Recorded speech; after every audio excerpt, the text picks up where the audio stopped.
Jack Holloway pushed his mop across the shiny floor of NASA's Jet Propulsion Laboratory. The clock on the wall read 11:30 p.m. Most of the scientists had gone home hours ago.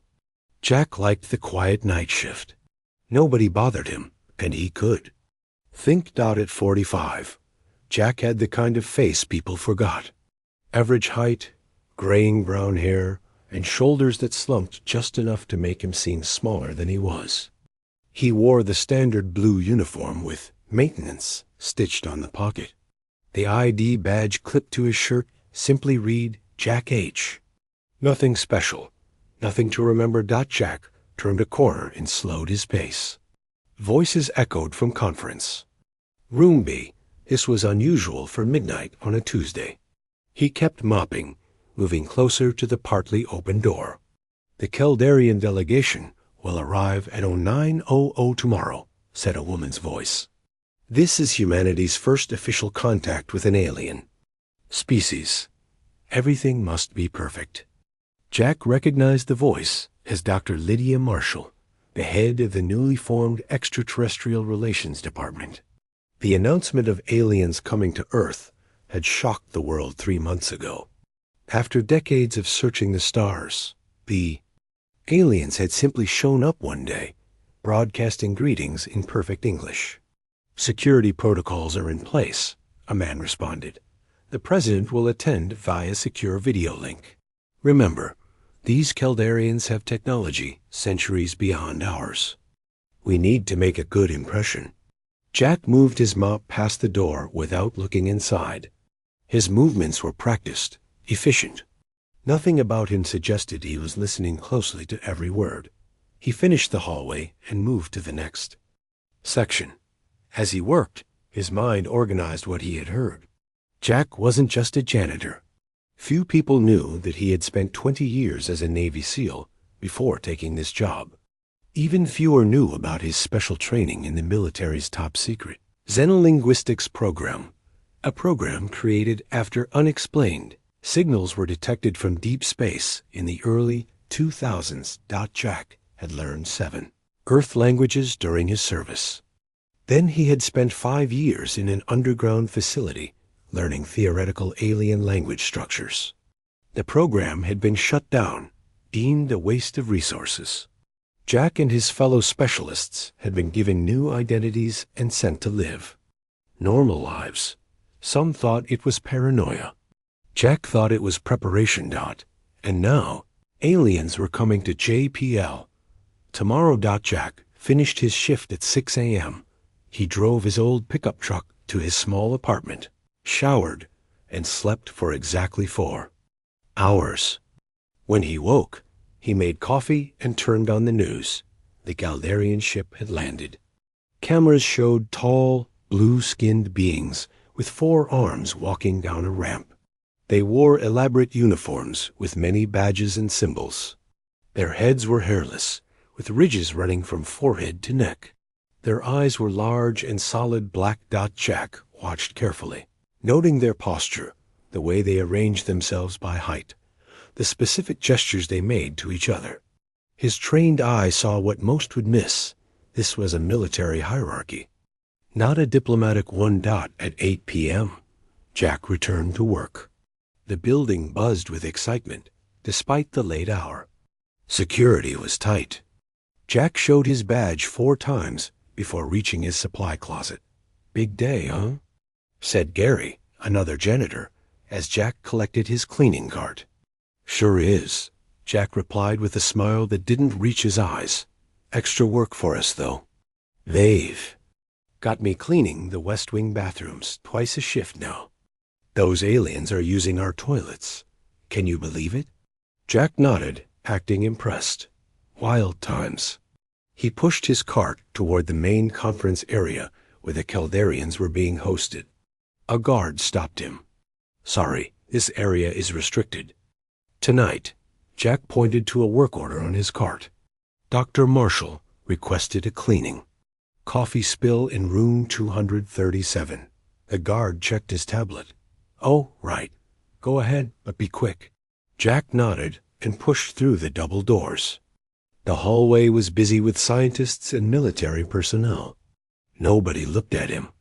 A janitor was invisible furniture that moved. He found room 237 and began cleaning a small coffee spill. Through the connecting door, he could see into the main meeting room where 3 Caldarians stood talking with Dr. Marshall and 2 generals. Jack watched through lowered eyes. The tallest Caldarian was speaking English with a strange musical accent. "Your planet has impressive biodiversity, Dr. Marshall. We look forward to cultural exchange." Jack noticed how the alien's lower right hand twitched slightly with each word until, perhaps. Jack had been trained to look for nonverbal cues in alien communication. He finished cleaning and moved to empty the trash cans. As he worked, he positioned himself to hear more of the conversation. "Ambassador Kelth, we've prepared quarters for your delegation," Dr. Marshall said. "Tomorrow we can begin the formal scientific discussions." The Caldarian ambassador bowed slightly. "Most generous. We are curious about your nuclear capabilities and defense systems. For cultural understanding, of course." "Of course," Dr. Marshall said, sounding uncomfortable. "We have a full agenda prepared." Jack emptied the last trash can and pushed his cart toward the exit. As he passed the Caldarians, one of them shorter, with darker blue skin, bumped into him.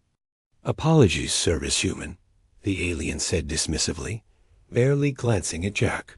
"No problem, sir," Jack replied, keeping his eyes down. The Caldarian rejoined his group without a second look.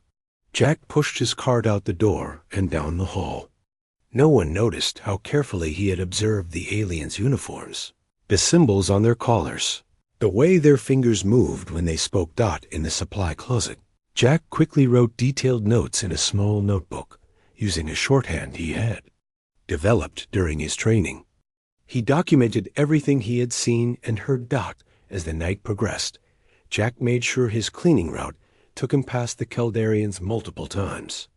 Each passing gave him more data, more observations. The aliens never looked at him twice. He was beneath their notice, just another human performing menial labor. At 3 a.m., Jack was polishing the floor outside the lab where the Caldarians were examining Earth technology. The door was partially open, and he could hear them speaking in their own language, a series of clicks, whistles, and humming sounds. Jack understood every word. "These humans are primitive," said one voice. "Their technology is barely space-capable." "Ambassador Kelth believes they have military potential," replied another. "Their adaptability could be useful. As cannon fodder, perhaps. Nothing more." Jack kept polishing, his face showing nothing. After 20 minutes, he moved on. No one had noticed him listening. As dawn approached, Jack saw a woman exit one of the labs. She looked exhausted, her brown hair pulled back in a messy ponytail. Her ID badge identified her as Dr. Samantha Wells, Astrobiology. She stopped when she saw Jack. "Oh, hello. Working late?" "Night shift," Jack explained with a friendly but forgettable smile. "Right." She glanced back at the lab. "Exciting times." "Aren't they?" "First contact." Jack nodded. "Sure are." Dr. Wells studied him for a moment, longer than most people did. "Have we met before?" "I've worked here 5 years, ma'am. I clean this section every night." "Of course." She smiled apologetically. "Sorry, it's been a long day." "No problem, Dr. Wells." She blinked, surprised he knew her name, then glanced down at her badge. "Right. Well, good night, or good morning, I guess." Jack watched her walk away. Something about her was different. She had actually seen him, spoken to him as a person. Most of the scientists looked through him. As Jack finished his shift, he considered what he had learned. The Caldarians were hiding something. Their interest in Earth wasn't merely scientific or diplomatic. Their body language, their private conversations, they were assessing Earth's weaknesses. Jack returned to his apartment and added, his new observations to a growing file hidden behind a loose brick in his fireplace. 20 years of military service had taught him to trust his instincts, and his instincts told him Earth was in danger. 3 months passed since the Caldarians arrived on Earth. Jack continued his nightly cleaning routine at JPL, gathering information. The blue aliens had established what they called a cultural exchange, but Jack noticed they collected far more data than they shared. Tonight, Jack polished the floors outside the main computer lab. 2 Caldarians exited, walking briskly. They spoke in their clicking language, not noticing the janitor nearby. The humans have granted access to their defense networks, one said. So trusting. It will serve us well when the time comes. The other replied. Jack kept his eyes on his work, but his mind raced. He had compiled a thick file of suspicious conversations like this one. The Caldarians were planning something, but he had no proof he could take to authorities. As the aliens rounded the corner, Dr. Samantha Wells emerged from the lab. She looked tired, with dark circles under her eyes. She noticed Jack and smiled. Evening. Jack, floor's looking good. Over the past months, Samantha had been the only person who consistently acknowledged Jack's existence. They had shared brief conversations during her late nights at the lab. Thank you, Dr. Wells. Working late again? She sighed. The Caldarians want more data on our atmospheric composition. 3rd time this week. Jack nodded sympathetically. They seem very interested in our planet. Too interested, if you ask me. She lowered her voice. Between us, something feels off about them. They ask questions, but never really answer ours. Jack hesitated, then decided to take a risk. I've noticed the same thing. Samantha looked surprised. You have? Before Jack could respond, alarms blared throughout the building. Red emergency lights flashed in the hallway. Over the speakers, a voice announced, all personnel report to emergency stations. This is not a drill. Samantha's phone buzzed. She checked it, and her face paled. Oh my God, what is it? Jack asked. A second alien ship just entered Earth orbit. It's not Caldarian. She looked at Jack with wide eyes. We need to get to the command center. Jack knew he shouldn't go. Janitors weren't authorized, but this might be his only chance to learn what was happening. He followed Samantha down the hall. The command center was chaos. Screens showed a massive ship hovering above Earth. It was shaped like a giant arrowhead, black and menacing. Dr. Marshall stood at the center of the room, surrounded by military officers and the Caldarian ambassador. What are they? Dr. Marshall demanded. Ambassador Kelth's 4 hands moved in nervous patterns. Vreshnari, a violent species from the outer arm of the galaxy. We have been at war with them for centuries. And you never thought to mention them to us? General Scott, the military liaison, asked angrily. We did not wish to burden your species with galactic politics, the ambassador replied smoothly. We hoped they would not follow us here. Jack stood at the back of the room beside Samantha. No one questioned his presence in the chaos. He watched the largest screen where the Vreshnari ship loomed. Unlike the sleek, curved Caldarian vessels, this ship was angular and covered in what looked like spines. A communications officer called out, We're receiving a transmission from the alien vessel. The main screen flickered. A creature appeared insect-like, with a segmented exoskeleton and multiple comm eyes. Its mandibles clicked as it spoke in a harsh, buzzing voice. People of Earth, we are the Vreshnari Collective. The Caldarians have deceived you. They are not diplomats, but invaders who use developing worlds as pawns in their expansion. We demand to speak with your leaders directly, without Caldarian interference. Ambassador Kelth stepped forward. These are lies. The Vreshnari are the aggressors.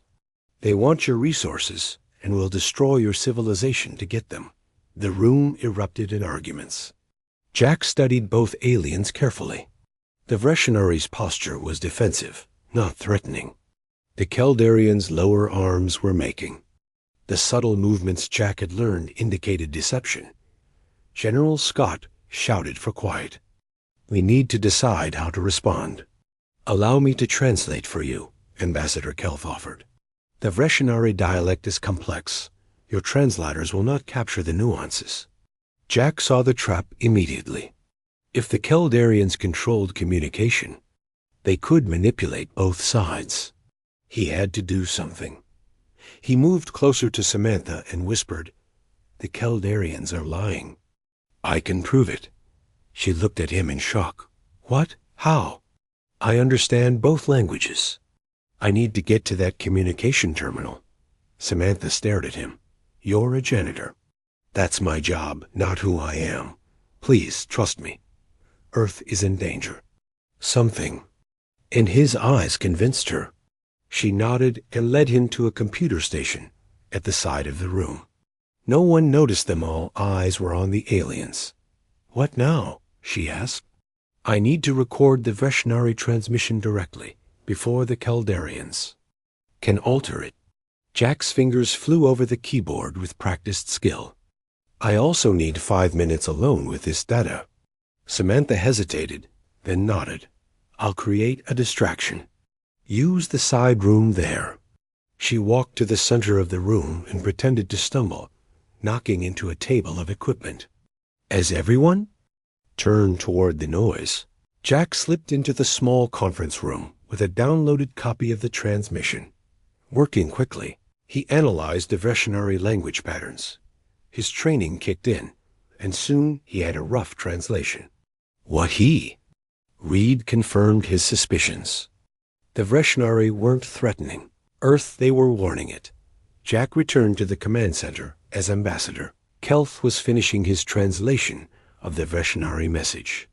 "And so, they demand your immediate surrender, or they will begin planetary bombardment within 24 hours, the Keldarian concluded. General Scott's face hardened. "Then we have no choice but to prepare for defense. Dr. Marshall, contact the President." "That's not what they said," Jack announced clearly. Every head in the room turned toward him. Dr. Marshall looked confused. "Who are you?" she demanded. "He's just a janitor," one of the scientists said dismissively. Ambassador Kelth's eyes narrowed. "This is a restricted area. Security, remove this maintenance worker." 2 guards moved toward Jack, but Samantha stepped between them. "Wait, let him speak."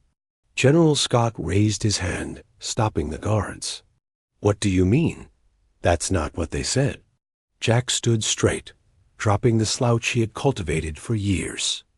His voice was firm and confident, not a janitor's voice, but a commander's. "The Vreshnari aren't threatening us.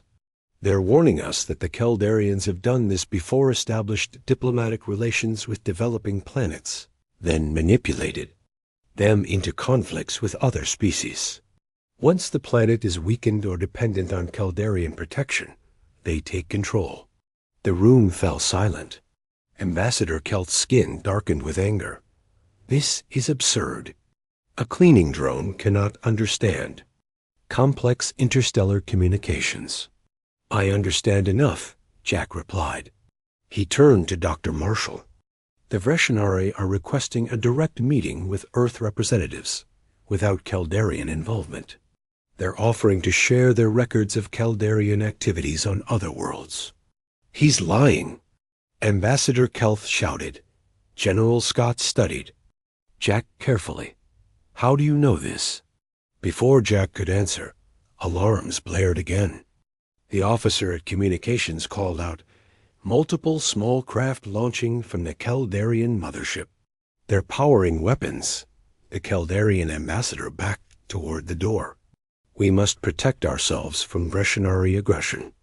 Or you're creating a conflict to force us to side with you," Jack said. "Just like you've done on other worlds." Chaos erupted again. In the confusion, Jack caught Samantha's eye. She nodded slightly, understanding passing between them.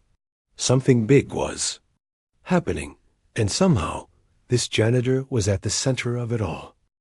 The command center at JPL was locked down. Outside, news helicopters circled as reports of a second alien ship spread worldwide. Inside, Jack stood firm as Ambassador Kelth pointed all four of his hands at him accusingly. This maintenance worker is disrupting critical diplomatic relations. Remove him at once. General Scott raised his hand. Hold on. I want to hear what he has to say. He turned to Jack.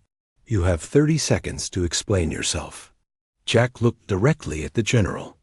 Sir, I served 20 years in Navy Special Operations. I was part of a classified program called Blue Echo that trained specialists in theoretical alien linguistics. When the program was shut down, we were given new identities. Dr. Marshall's eyes widened. Blue Echo? That was real? I thought it was just a rumor. It was real, ma'am, Jack replied. And what Ambassador Kelth just translated is not what the Visionary said.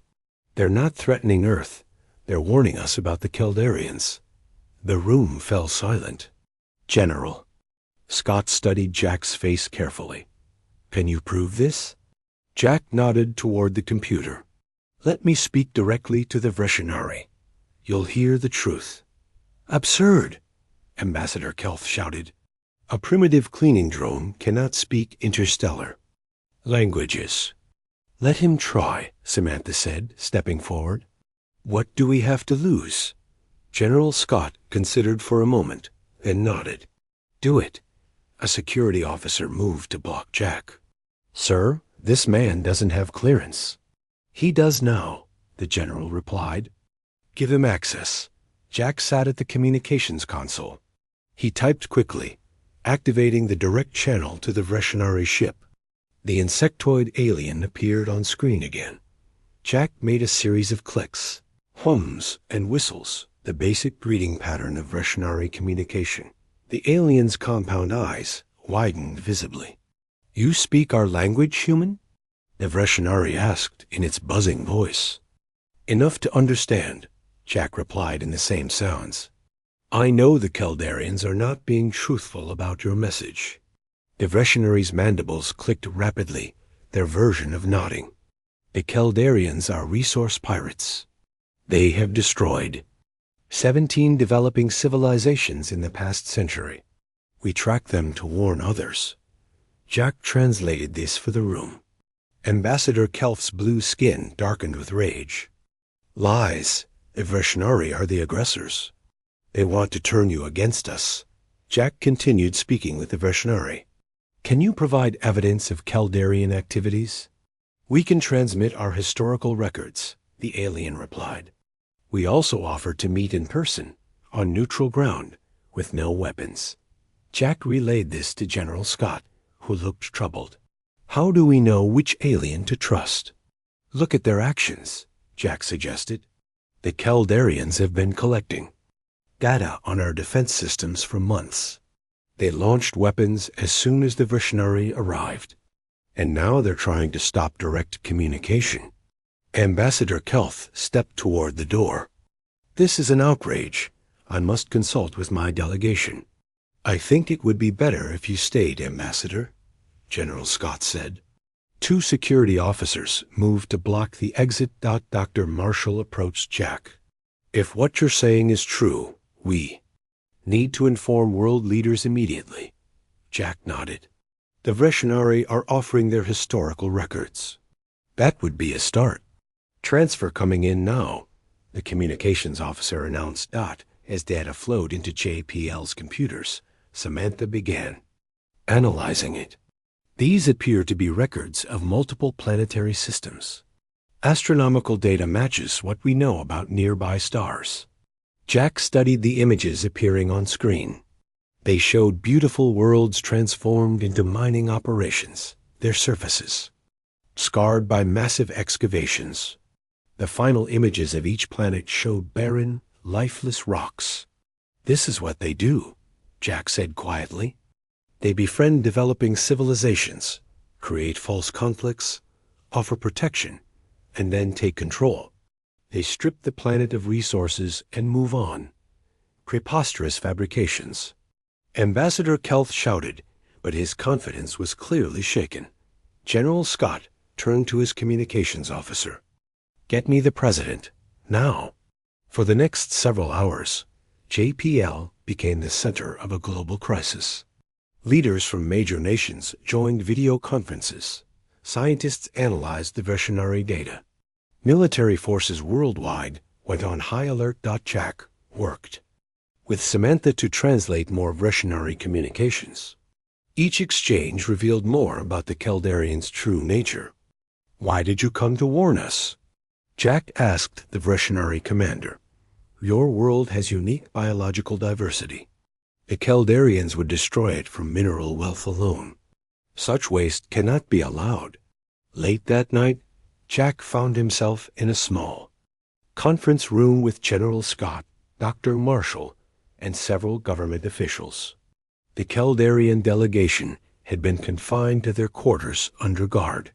"The President has authorized a direct meeting with the Veshinari," General Scott announced. "We'll send a delegation to a neutral location, the International Space Station. The Veshinari have agreed to these terms." "Who will go?" Dr. Marshall asked. "A small team.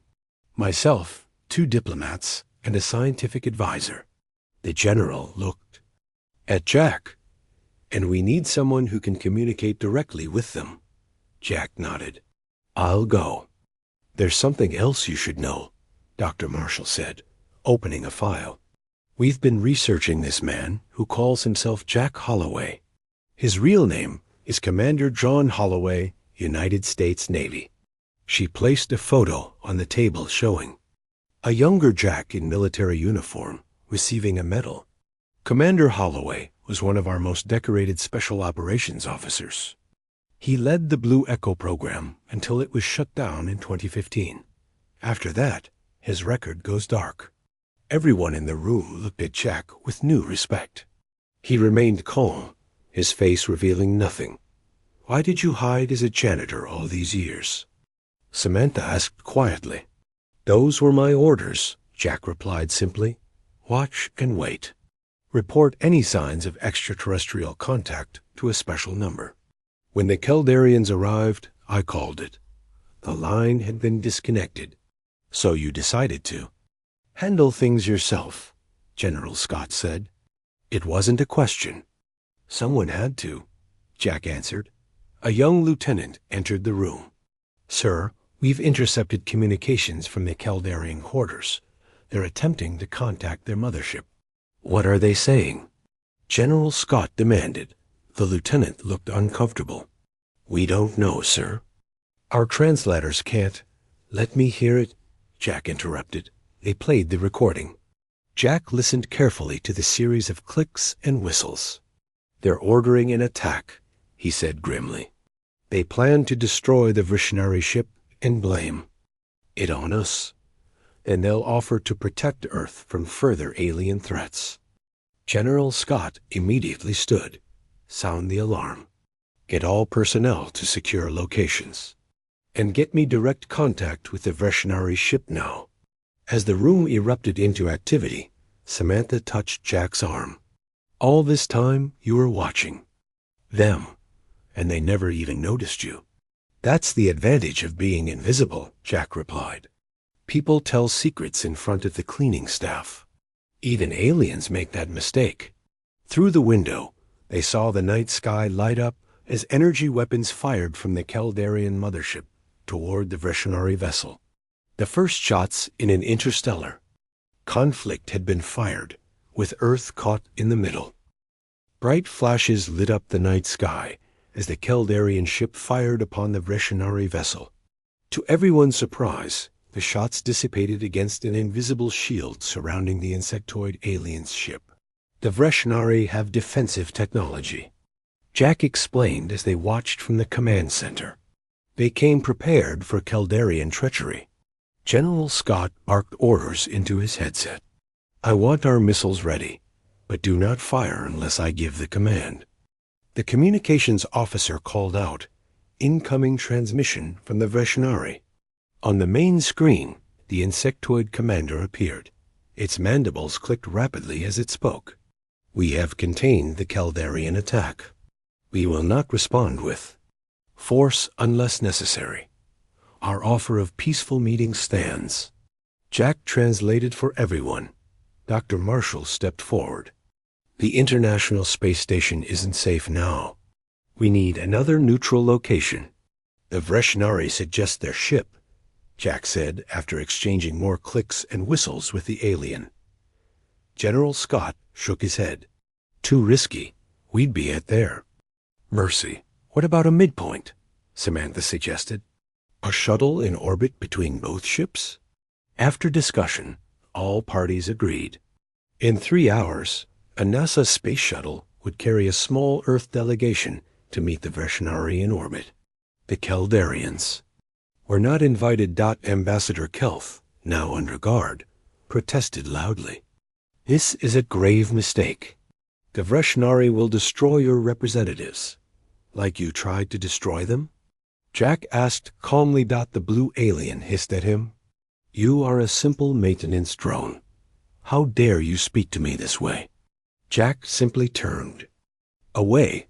He had more important things to do than argue with a revealed enemy. Preparations moved quickly. The delegation would include General Scott, Dr. Marshall, 2 diplomats, and Jack. Samantha approached him as he reviewed Veshnari language. "Patterns on a computer.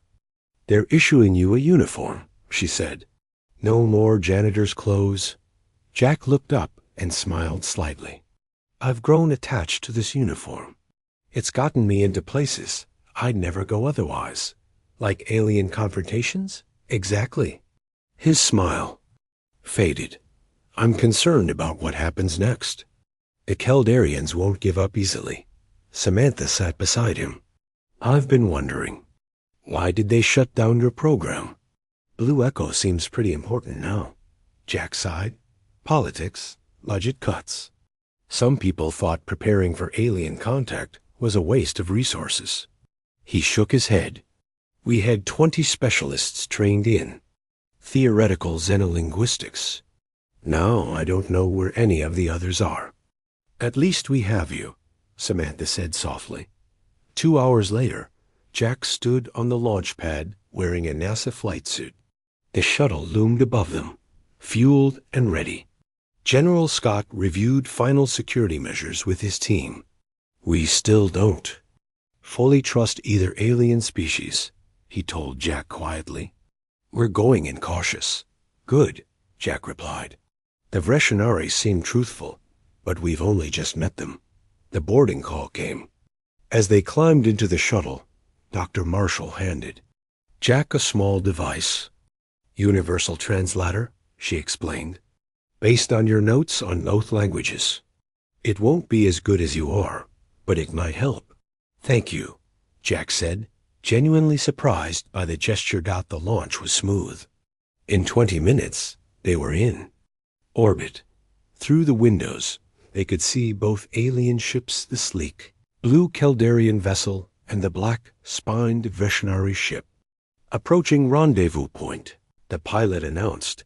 A small Veshnari craft emerged from their mothership and moved toward them. It was shaped like a rounded triangle with no visible windows or doors. "Matching orbit now," the pilot said. "Preparing for docking." Jack felt the slight bump as the 2 vessels connected. A hiss of equalizing pressure came from the airlock. "Remember," General Scott said quietly, "we're here to gather information, not make binding agreements." The airlock door slid open. 3 Veshnari stood waiting. Up close, they were even more insect-like, nearly 7 feet tall, with segmented exoskeletons and multiple compound eyes. Their forearms ended in hands with 3 fingers each. Jack stepped forward and made the greeting sounds he had practiced. The lead Veshnari responded, its mandibles moving in what might have been a smile. "Welcome, humans," it said through a translator device of their own.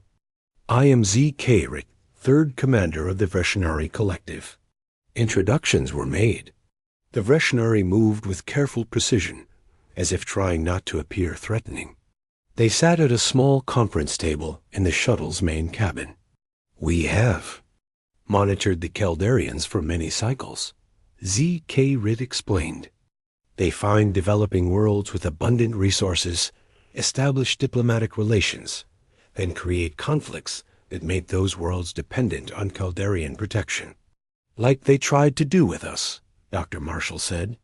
"Yes, once a world accepts their protection, they begin to extract resources.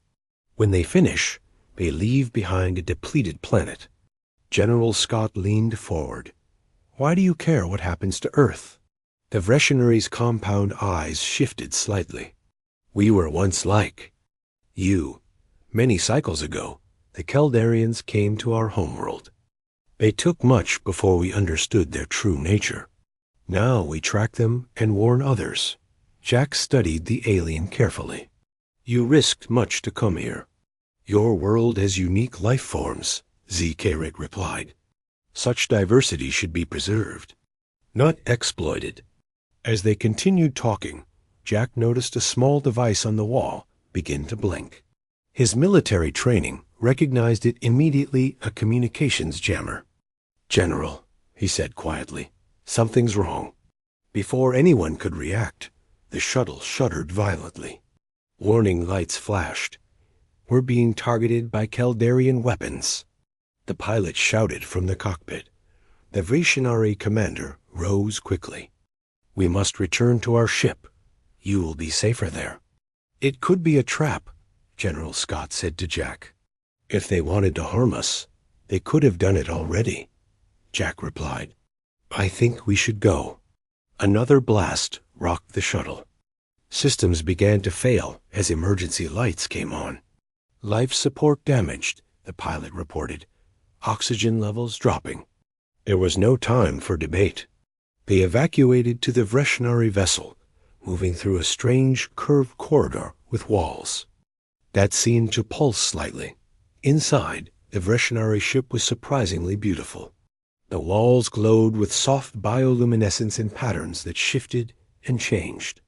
The air smelled like fresh herbs. "Our vessel can withstand Caldarian attacks," Scarit assured them. "You are safe here." They were led to a command center, unlike anything humans had designed. Instead of screens and buttons, the Vreshenari used three-dimensional light displays that responded to gesture and sound. On a large central display, they could see the Caldarian ships firing on both the shuttle and the main Vreshenari vessel. "They seek to eliminate all witnesses to their deception," Z.K. Ritt said.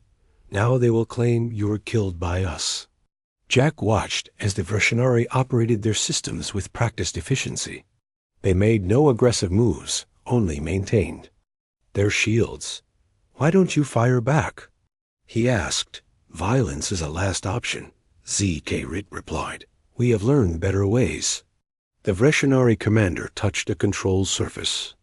A beam of pale green light shot from their ship toward the Caldarian vessel. Instead of an explosion, the Caldarian ship simply stopped, weapons silent, engines dead. "Temporary neutralization field," Z.K. Ritt explained. "It disrupts their energy systems without causing harm." General Scott looked impressed. "That's more civilized than our approach would have been." Jack stepped closer to the displays, studying the Vreshenari technology with professional interest. Something about their control systems seemed oddly familiar to him.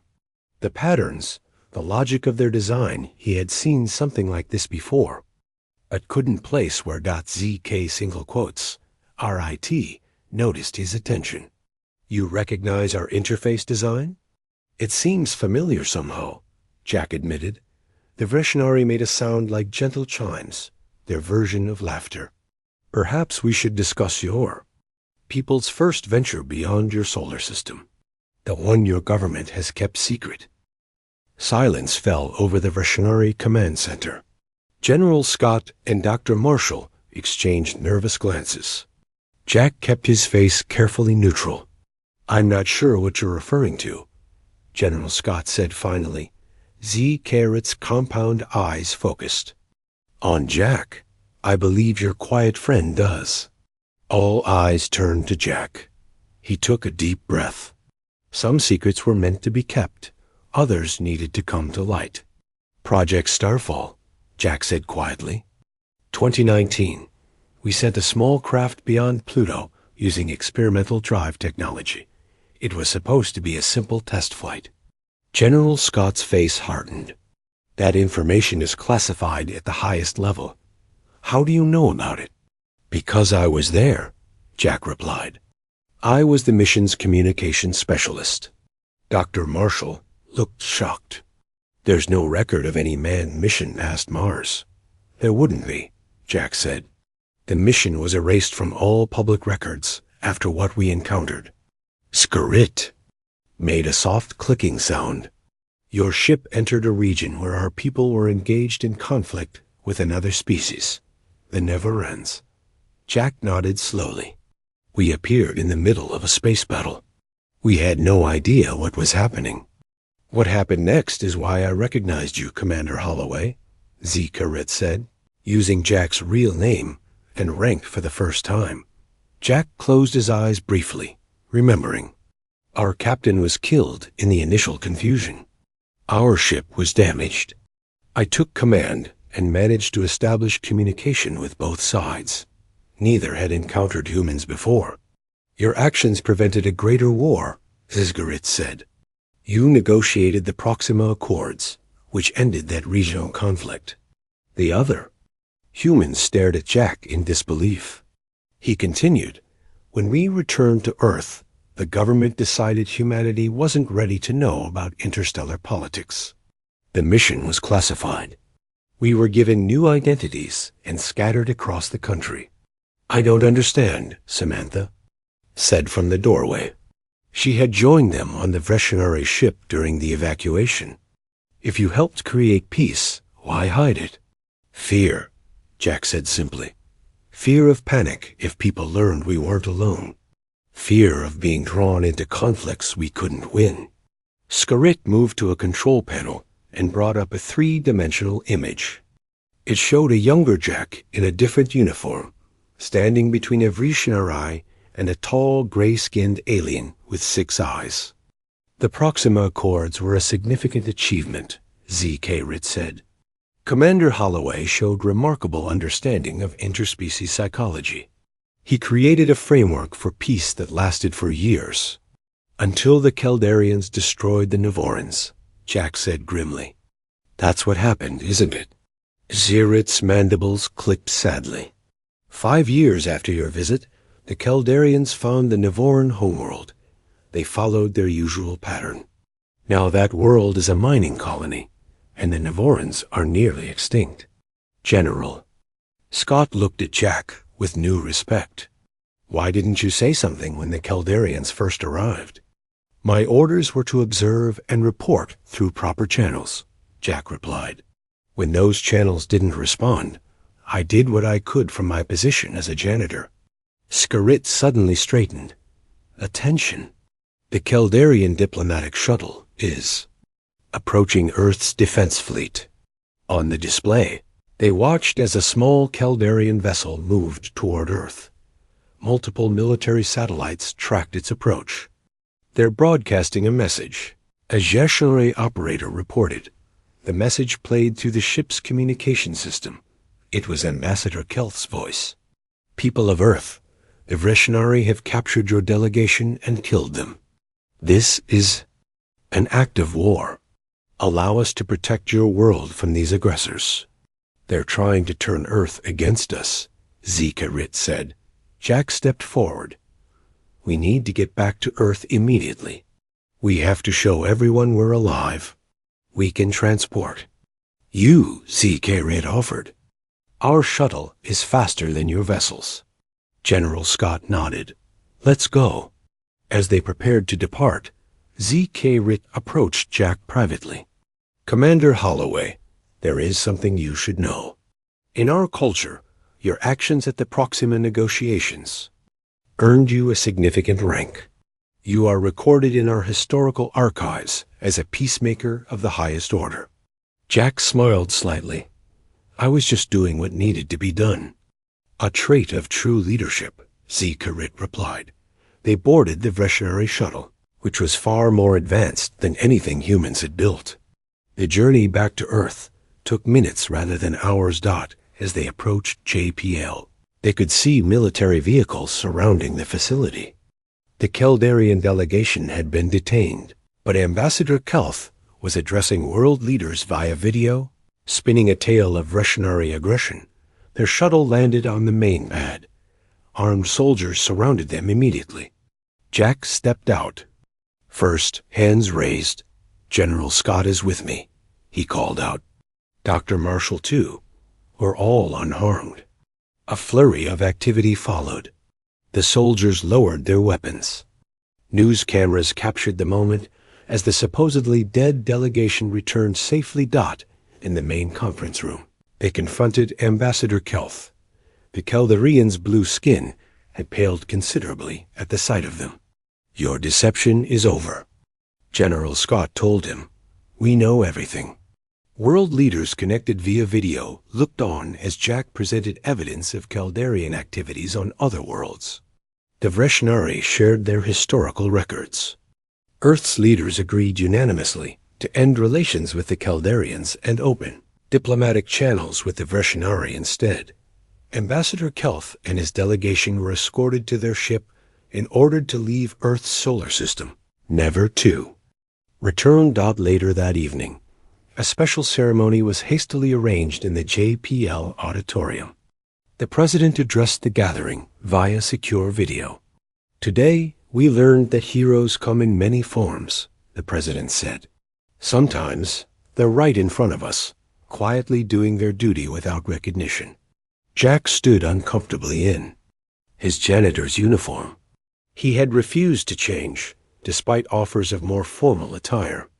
"Commander John Holloway," the president continued, "your service to humanity has been extraordinary, both as a naval officer and as a watchful guardian during your years undercover. Today, we reinstate your rank and appoint you as Earth's first ambassador to the interstellar community." Applause filled the room. Jack nodded his thanks, unused to being the center of attention after so many years in the shadows. As the ceremony concluded, Eschurit approached with several Vreshinari officials. The alien stopped a respectful distance from Jack and performed an elaborate gesture, 4 arms moving in precise patterns. The room fell silent. Even without translation, everyone could tell this was something significant. ZK single quotes RIT spoke in the clicking Vreshinari language. Jack understood every word. The Vreshinari Collective acknowledges Commander John Holloway, architect of the Proxima Accords and guardian of developing worlds. His wisdom prevented war when others sought conflict. His vigilance protected his people when others sought to exploit them. Then Sirit did something unprecedented, a formal military salute, with all 4 arms crossed over its chest. The other Vreshinari followed suit. "We salute you, sir," Z-Carit said in perfect English, bowing deeply. The room erupted in gasps and whispers. The same janitor who had been ignored and dismissed for years was being honored by an advanced alien civilization as a person of great importance. Samantha stepped to Jack's side and whispered, "How does it feel to be visible again?" Jack smiled. "Slightly. Strange. But I suppose being invisible had its time and purpose." He looked around at the people watching him with newfound respect and wonder. The same scientists who had walked past him for years without a second glance now saw him clearly for the first time. Sometimes, Jack thought, the most important person in the room was the one nobody noticed until today.